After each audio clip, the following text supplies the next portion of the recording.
Donald Trump's ambitious deportation plan could severely impact the US economy, according to a recent study done by Economic Policy Institute.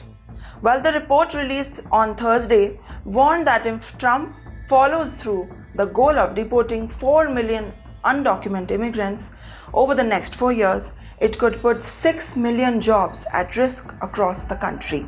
This includes not only immigrant workers, but also US-born citizens whose jobs are tied to the industries that rely heavily on the immigrant laborers. The analysis highlights that states with large immigrant population like California, Florida, New York, and Texas will be hit the hardest.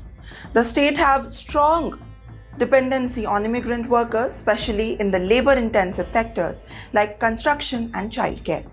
The construction industry is expected to suffer the most. Immigrant workers and around 861,000 US-born workers lose their jobs. Additionally, nearly 500,000 jobs in the childcare sector are also at risk.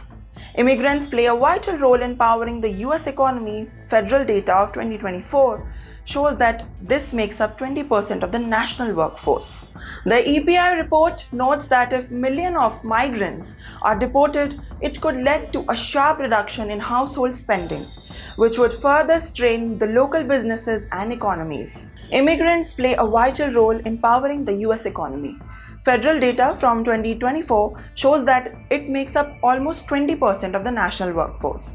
The EPI reports note that if 1 million of migrants are deported, it could lead to a sharp reduction in household spending, which the country would strain local businesses and economies. The ripple effect could cause some employers to shut their own operations due to the labor shortages.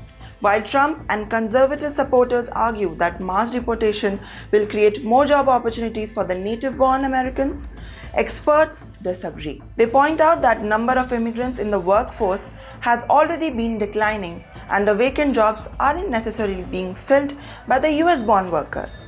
Adding to the concern is a new immigrant bill signed by Trump on July 4, 2025, which allocates $170 billion in the immigration, enforcement, and border security. ICE alone is set to receive nearly $30 billion by the September 2019, making it the most heavily funded federal agency. These funds are expected to be used in hire more ICE agents, expand the detention centers, and intensify the deportation operations. Ultimately, while Trump's plan is to aim to curb illegal immigrants, the EPI warns that it may backfire by triggering widespread job losses and economic instability. If implemented fully, this mass deportation strategy could reshape the America's labor market and not for the better. What do you think about this topic? Make sure to comment down below. And if you like such videos, make sure to subscribe to World On. Thanks for watching.